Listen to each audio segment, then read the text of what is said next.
next thing on the podcast this month is Andy's top tip. We have a Garmin and a SatMap top tip. I know these are very popular. So Andy, what's your Garmin top tip for this month? Yeah, Garmin tip, it's a one we've done a few times before, but in the last few weeks, due to a number of calls we've had from customers, we think it's very, very relevant to give you this tip again.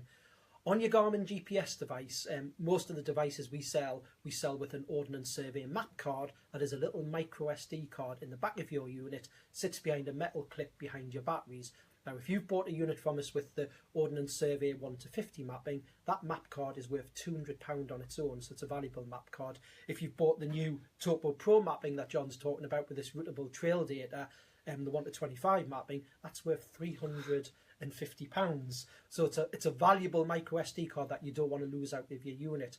What we find is sometimes when customers are changing batteries in your unit, especially if your hands are cold this time of year, you accidentally catch this little metal clip that slides up and down to lock the micro SD card in the back of your GPS unit. What we do with GPS training on all our training units, a simple little square of sellotape.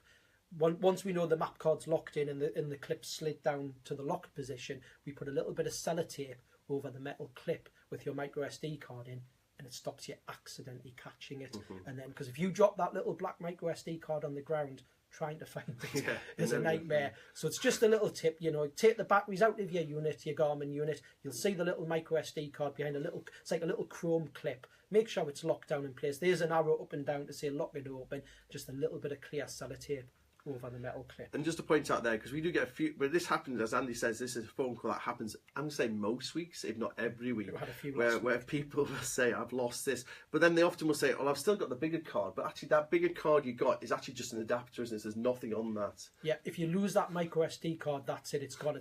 You've lost a physical product, it can't be replaced. When we send out the units to our customers, we put that card in the back of the unit for you, but you do get the original packet that the map card was in.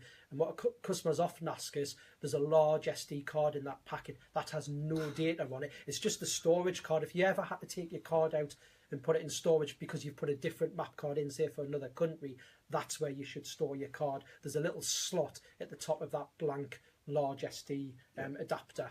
So if you lose the micro SD card, that's it. So you're going to get another one. Okay, Andy, your SatMap top tip for this month? Yeah. SatMap top tip. Keep your SatMap units like a computer.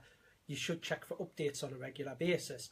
Now, what's nice with the new SatMap Active 20, you can do this without having to plug your GPS device into a computer. So any of you who have bought your new Active 20 device, you've got a screen called Wi-Fi. Link it to your Wi-Fi network, and then there's an option on that screen to check for software updates. The nice thing about software updates is it could add features, it could improve something that's already on the unit. As we know, it can fix bugs from time to time, but I like the fact it'll add new features. And the reason I mentioned this as a tip today, the SatMap Active 20 unit in the last software update, which is version 3.11.671, you can check what version you've got in your unit in Setup and About. They've added a new feature, a feature called Search. So from making sure your unit's updated, you get new features. And this new search feature, we've just put a video on our online training resource, and it's a great feature that lets you search for information in your device when you're out and about. The one that we've been using is called Mountains and Fells. So you can type in the name of a mountaintop and it'll move the map to that mountaintop if you download that data set. So just keep your unit up to date using the Wi-Fi screen and look at these new features. And again, Andy was just talking about then the online resource. We've put a video up this week in the online resource. So if you go into units and then SatMap Active 20, I think we put about a third or fourth up from the bottom. We decided there's a video there showing you around that new search primary search screen, new primary screen search function. So please have a look on the online resource at that new feature. Fantastic. Thank you for your top tips. And if there's anything you would like us to give top tips on in future podcasts, don't hesitate and get in touch.